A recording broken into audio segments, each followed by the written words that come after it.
KT 등 대기업 통신사가 영세 판매점을 상대로 갑질 횡포를 부리고 있다고 OBS가 연속 보도했는데요. 공정거래위원회가 경고 조치를 했지만 달라진 게 없고 오히려 수법만 더 교묘하고 치밀해지고 있습니다. 조유송 기자입니다. 동네 휴대폰 매장을 쥐어짜고 있는 징벌적 환수 조치. KT 판매점의 경우 한 건당 많게는 70만 원을 웃돌기도 합니다. 서너 건이 겹치면 영세 매장 한 달 벌이가 휘청거릴 정도입니다. 수년 전부터 수수료 갑질에 대해 공정위는 경고 조치를 수십 차례 내렸습니다. 하청격인 대리점의 핵심 수입인 관리 수수료를 제대로 지급하지 않았기 때문입니다. 공정위는 2020년 KT가 대리점에 지급해야 하는 관리 수수료를 주지 않거나 상당 부분 깎아 지급한 정황을 잡았습니다. 약 5년 동안에만 전국 2,600여 개 대리점이 못 받은 돈만 276억 원에 달합니다. 공정위는 KT가 하청격인 대리점에 거래상 지위를 휘둘렀다고 판단했습니다. 어떤 부분에서 얼마나 받아야 하는지 수수료 세부 정보조차 주지 않았다고 지적했습니다. 공정거래법상 거래상 지위 남용, 대리점법상 불이익 제공에 해당하는 명백한 불법 행위입니다. 당시 KT도 뚜렷한 갑질 행위임을 인정했습니다. 대리점이 이제 내가 매달 고객을 계속 관리를 하면은 일정 부분 관리 수수료를 받지 않습니까? KT가 약간 누락을 해서 상당한 액수의 그런 거를 제대로 안 줘가지고. 하지만 KT 등 거대 통신사들의 징벌적 환수 조치를 통한 영세 판매점 쥐어짜기는 여전히 진행 중입니다. 이제 못 살겠다며 영세 점주들이 호소하고 나섰습니다. 데이터 사용량을 체크를 해서 한 달에 한두 통화밖에 안 썼다.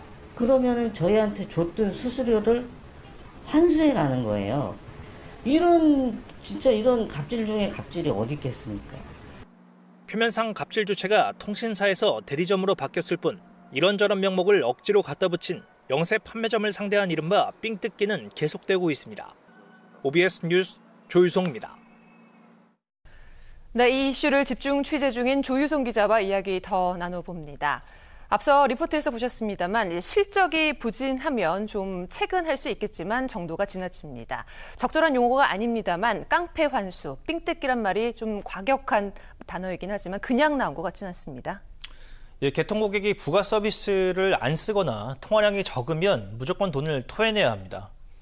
명의를 바꾼다거나 다른 지역에서 첫 통화하는 건 엄연히 고객 자유인데요. 그걸로 수십만 원씩 환수 명목의 이른바 삥뜯기가 이루어지는 게 심각한 침해가 아닐까요? 네, 소비자들 피해도 만만치 않아 보입니다. 석 달만, 6개월만 쓰라고는 했다지만 모르고 지나가는 경우가 참 많잖아요. 갑질 원칙대로라면 코로나로 등교하지 못하는 학생들도 어딘가 무조건 전화를 걸어야 합니다.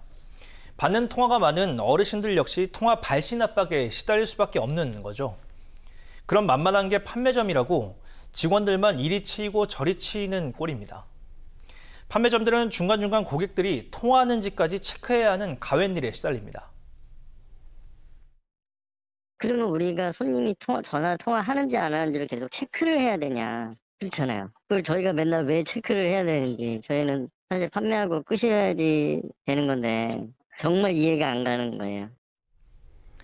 네, KT, 국민만을 위하는 국민 기업을 자처합니다. 판매점뿐만 아니라 소비자들 피해 확인할 수 있었는데요. 심지어 민원 발생한 것까지 영세 점주들이 책임져야 한다는 거, 이건 무슨 말입니까? 부가 서비스 가입 유도 등 전체 과정에서 고객들의 민원이 발생하는 것까지 판매점에서 1차적으로 책임을 지라는 건데요. 통신사와 대리점 측에선 판매점주에게 고객 유치 압박을 넣고 또 이 과정에서 발생한 민원이 제대로 해결되지 않으면 환수가 이루어집니다. 그리고 민원 내용이 외부로 알려져도 수수료 차감이 이루어진다 한데 어느 정도입니까? 모 대리점에서 판매점에 내린 공지부터 보시죠. 민원 접수가 제3자인 외부를 통해 이루어질 경우 판매점 수수료를 차감하겠다는 겁니다. 주무부처인 과학기술정보통신부나 한국소비자원에 접수되면 30만 원 차감이 이루어지고 언론이나 인터넷 포털에 이슈화될 경우 50만 원, 중앙언론에서 다루면 70만 원을 차감한다는 건데요. 쉽게 말해 이번에 OBS에 제보한 판매점은 그 자체로 수십만 원을 손해보게 되는 겁니다. 판매점들은 원청인 통신사와 갑의 위치인 대리점에서 하란 대로 한 건데 이젠 그 과정에서 발생하는 민원까지 책임지라는 겁니다. 말 그대로 쥐어짜내기식 갑질을 당하고 있는 셈입니다. 네, 그런데 이제 통신사와 판매점이 중간에 끼어 있는 대리점주들, 오히려 이런 통신사의 갑질을 판매점주들이 고발했으면 한다, 이런 이야기도 있었다고요? 예, 앞서 보도에선 다루지 못했습니다만 이러한 과도한 징벌적 환수에 대해 판매점이 대리점 측에 문제를 제기했는데요. 대리점은 오히려 원천격인 통신사를 고발하라고 권유까지 했습니다. 하천격인 대리점도 자신을 볼모로 잡은 통신사의 일방적 지시에 따를 수밖에 없었다고 주장하고 있습니다.